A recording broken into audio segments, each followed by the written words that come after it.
Good morning. Sunday, 21st, September 21st. Making some more changes. The new wind controller, 48 volt MPPT wind controller showed up. It's a tiny little thing. It's cute. Can you focus? That'd be cool. So it does stuff. It said on the freaking package, so 15,000 watt controller. Yeah, no way in hell. It's probably a good 1,000 watt or a good 1,500 watt controller, which I'm gonna give it a fair chance. I got her tied in. There's like no wind right now. It is saying the turbine is making about 1.5 volts, so it's got to be just barely turning. But even with the old stator, I didn't put the new blades and stator in. With the 24 volt stator yesterday, with just a light breeze, it kicked up to, it was making like 18 to 26 volts. And it did turn that into power that it can push into a 48 volt bank. So it has to have the step up, buck boost function, where it's taking that lower voltage signal and turning it into something, and it wasn't turning fast by any means, like I said, it was a real light breeze. So my preliminary assessment of it is I like it. I did confirm that this guy is a universal charge controller, so I can hook this up to the 48 volt bank, and it's a way more stout unit. It's got some weight to it, but I ordered this one, and it arrived, so I'm going to give it a fair shake. I'm going to put it on the wall, and I'm not making any more changes until I can get the new turbine, the new blade set on, and the higher voltage stator, and I want to wait for some wind and average it out. I'm going to give it a chance, see what it actually does, see what it gives me. So I reset the meter. So yesterday it made 8 watt hours. The wind has been like absolutely just stagnant. The Appever solar charge controller is back on the wall. I gave the SUNGOLD a fair shake, gave it 3 weeks, almost a month on the wall. It's a great inverter, and I really like the fact that I can run the generator straight to it, and it can pass through and charge the batteries. That is awesome. I like the capability. I really haven't pushed it watt-wise, as far as output, but I've still been waiting for my batteries to be happy. So,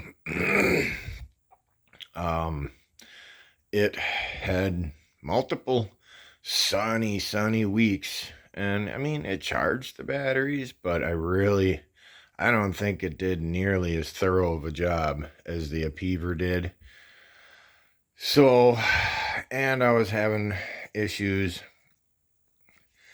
with my meters, because with the shunt, it only measures electricity passing in one direction. So, as we all know, positive goes in, negative comes out, goes back to the batteries.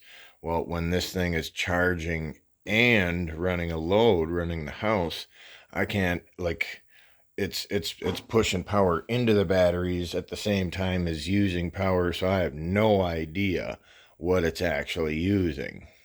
So now separating my incoming power, now it's only going to draw from the batteries. So now I can monitor what is coming out of the batteries. These meters have such a hard time focusing. So 115.3 0.9 watts is coming out of the batteries, and 58 watts is coming out of the inverter. And kind of as I figured, because it's a larger inverter, it's a 5000 at this real low watt running, like the efficiency just hits the tank. We could, here, let's just for kicks, cut the power to the house. So now it's putting 0 out. Its self-consumption, just being on, is using 50 watts. Power the house back up. So what's the house using? 60 watts. And now it went up to 115. So you gotta take into account its self-consumption. So if it's using, there's 60 watts coming out, it takes 50 watts to run it, there's 115 watts going into it. So it's really only using 5 watts to make that 60.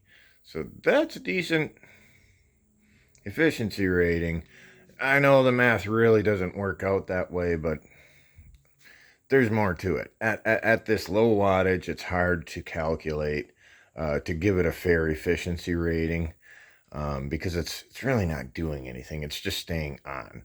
You know, it's when we start pushing it and loading it down, then it's actually worth doing the math and seeing what those percentages shake out to.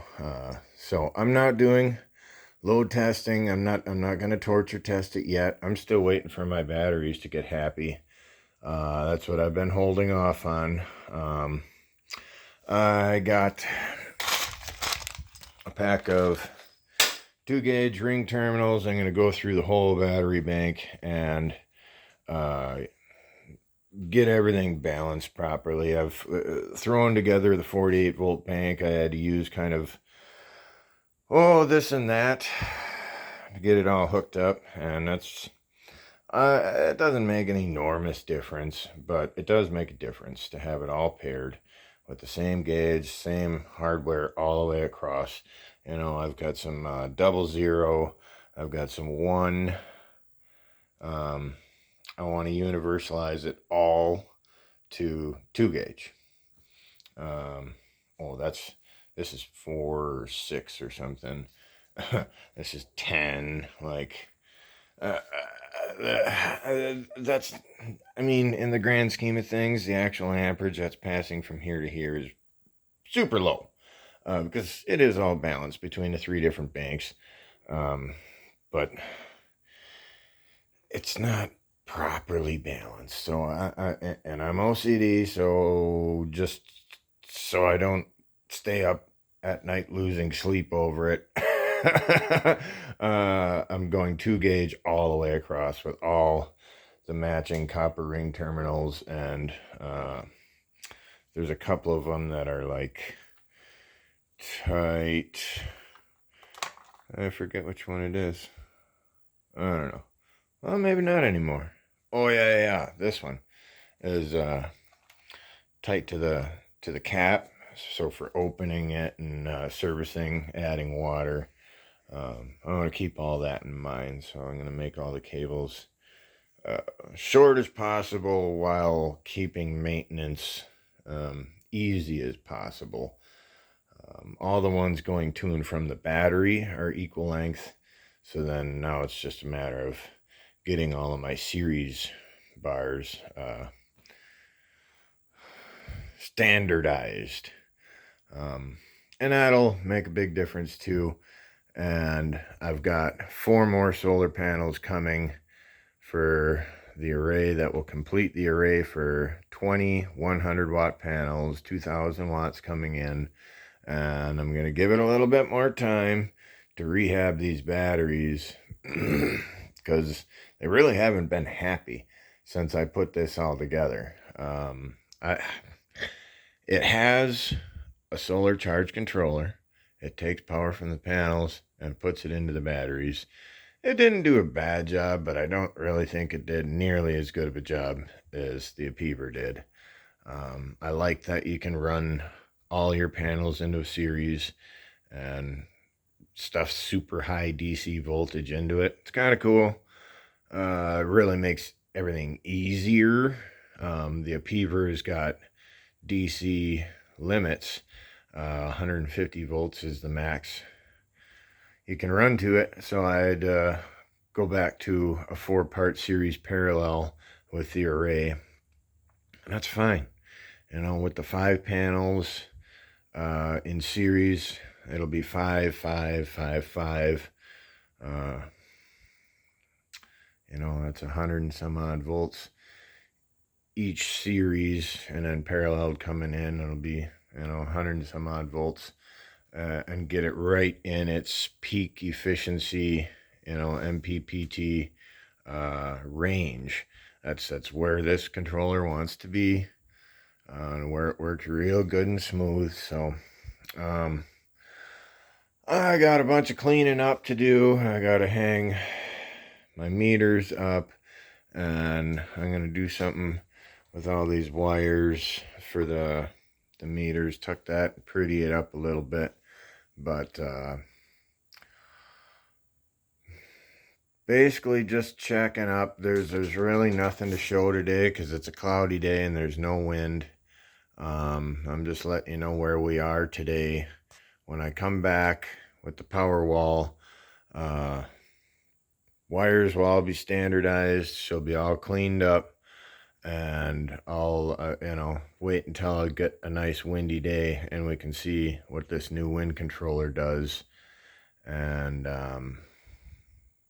there should be some good sunny days coming up this week, and I'll have all 20 panels on the array. So hopefully we can, you know, see 2,000 watts coming into the batteries. And I know that thing's going to do a better job. And also, like I said in my last long video, I want to keep the heat separated out of this thing. I hear this fan kicking on and off. It kind of runs all day when there's sun coming in. I don't like hearing the fans working. It's the only moving part in there. And, like, if it doesn't need to be running fans, I just want it to be an inverter. I don't need it to be a charge controller. I wanted a more capable inverter with the backup charging capabilities. I have a good charge controller, solar charge controller. So I'm going to, you know, this way, any heat generated from solar stays in here. It's got its own real good passive cooling built in. And that can just worry about AC. It doesn't need to handle DC anymore. So, all right. I did do a separate video on final balancing of the turbine blades. I will upload that separate of this. I know there was a bunch of people asking. But yeah, next time you see this, we'll hopefully be in real good shape with power to show off on the controllers. And she'll be all cleaned up and pretty. So, all right. Thank you for watching. God bless you. And hope your weekend goes wonderful.